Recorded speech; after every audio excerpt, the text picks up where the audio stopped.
Assalamualaikum warahmatullahi wabarakatuh. Apa kabar soleh-soleha kelas 3?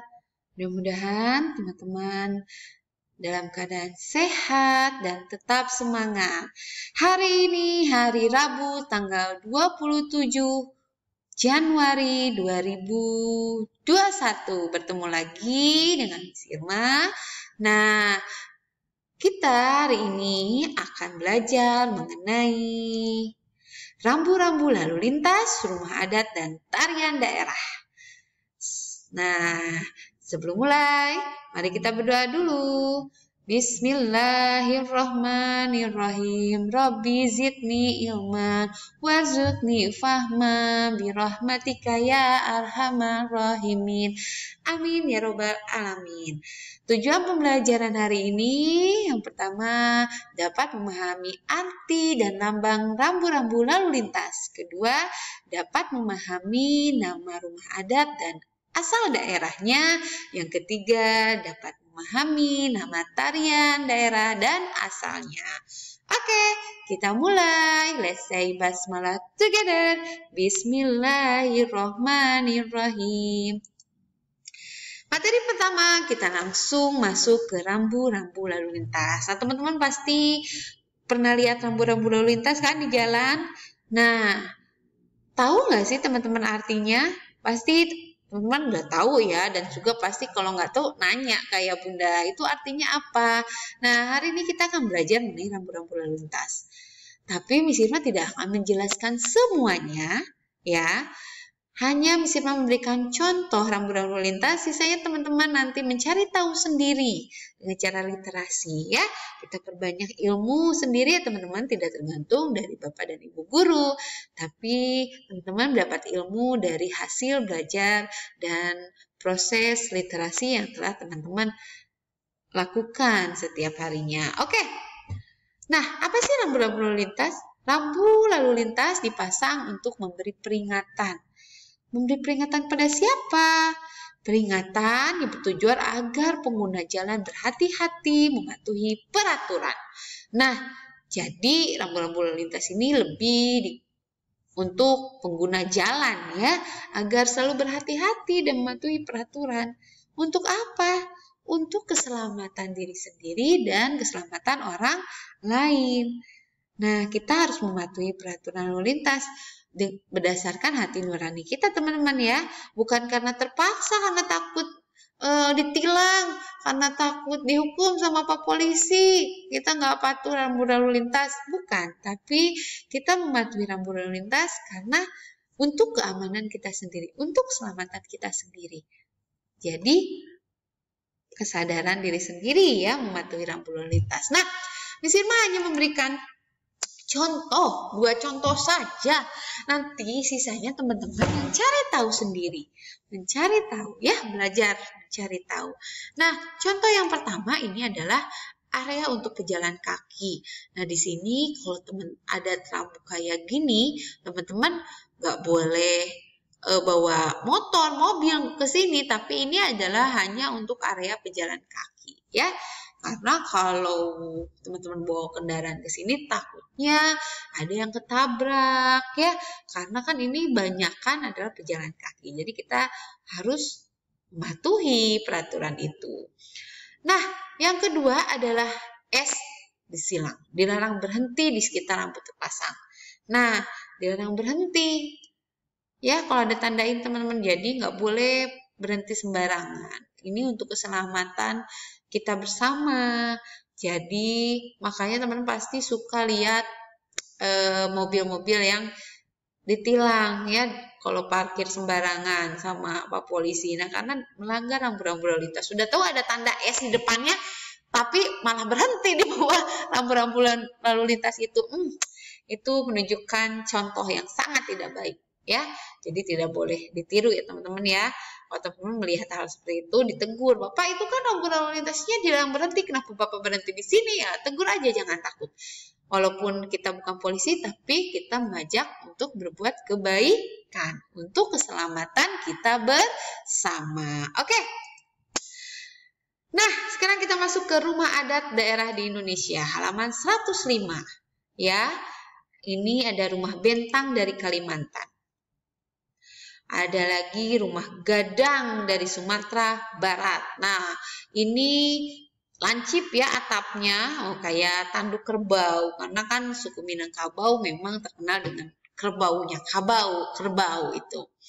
Ada lagi rumah Honai dari Papua. Nah, ini ciri khas rumah Honai adalah atapnya menggunakan jerami dan bentuknya bulat. Ya, beda dengan rumah-rumah yang lain kan ini lebih ke persegi memanjang. Tapi kalau Papua ini bulatnya ini sangat mudah dipahami dan sering ada dalam soal rumah Honai dari Papua. Next, rumah Tongkonan dari Sulawesi Selatan. Nah, teman-teman, sebelum berlanjut ke rumah adat yang lain, Sirma mau menjelaskan kenapa ya rumah-rumah adat daerah ini bentuknya rumah panggung. Kenapa? Nah, tujuan dibangunnya bentuk rumahnya lebih tinggi, ya, karena untuk melindungi diri dari hewan buas. Daerah-daerah itu masih banyak hutan belantara dan masih banyak hewan yang sering berkeliaran ke pemukiman warga. Makanya dibangun rumahnya seperti ini agar hewan tidak bisa masuk, ya. Seperti banyak gitu hewan-hewan buas. Nah, tapi di bawah sini biasanya oleh orang-orang daerah ini dimanfaatkan untuk menyimpan hasil pertanian, hasil perkebunan, hasil peternakan. Mereka simpan di bawah sini. Jadi dimanfaatkan lahannya ya, jangan sampai mubazir. Tetap dimanfaatkan. Atau simpanan makanan yang masih mentah gitu ya, disimpan di bawah sini, kayak padi gitu kan, mereka simpan di bawah sini. Nah, jadi itu tujuan kenapa rumah-rumah daerah ini berbentuk rumah panggung, ya, jadi untuk melindungi dari hewan buas. Next, rumah Candi Bentar. Rumah Candi Bentar, seperti kita ketahui bahwa orang Bali ini mayoritas agama Hindu. Nah ini jadi rumahnya itu mirip seperti candi, ya, ada menaranya. Rata-rata rumah Bali seperti ini, seperti rumah ibadah agama Hindu.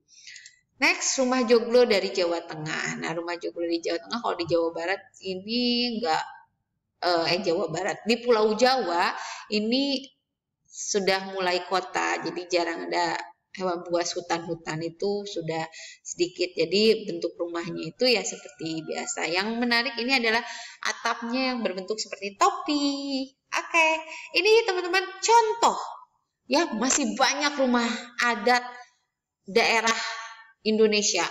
Ada 34 provinsi, berarti kurang lebih ada ya 30-an rumah adat. Tapi Sirma nggak akan bahas semua. Ini hanya contoh yang biasa kita ketahui, ya. Sisanya teman-teman bisa literasi sendiri, baca sendiri, mencari, menggali pengetahuan sendiri.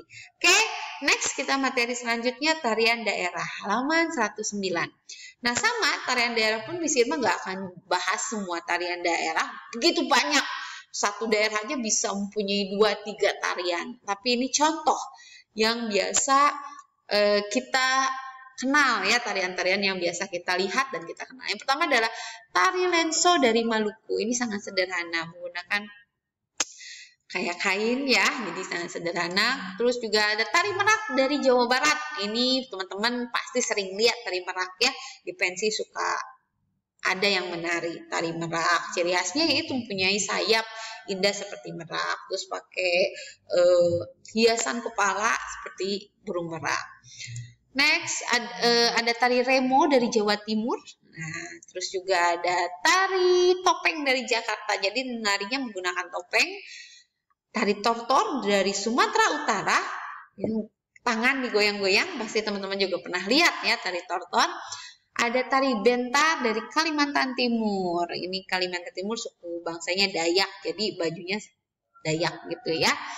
Next, ada tari saman dari Aceh. Ini pasti teman-teman juga sering lihat tari saman yang mengutamakan kekompakan, kekuatan tangan. Oke, sisanya teman-teman bisa cari tahu sendiri ya tarian daerah lainnya. Next, kita langsung ke tugas 1. Nah, tugas 1, tulislah arti dari rambu lalu lintas berikut. Jadi teman-teman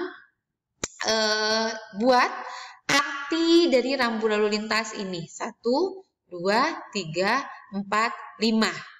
Nah, tulis di buku tulis, tapi hanya jawabannya saja. Jadi teman-teman nggak usah digambar lagi rambu lalu lintasnya, hanya tulis jawabannya saja, arti dari rambu-rambunya. Misalkan nomor 1 apa, nomor 2 apa artinya, nomor 3 apa artinya, 4 apa artinya, 5 apa artinya. Jadi nggak usah digambar lagi ya, hanya tulis jawabannya saja.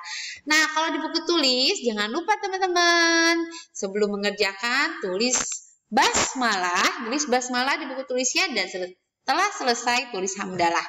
Ya, biasa di sekolah juga kan gitu di kelas ya, kalau nulis tuh harus sebelum nulis basmalah dan selesai hamdalah. Oke, ini tugas 1, jadi arti dari rambu lalu lintas.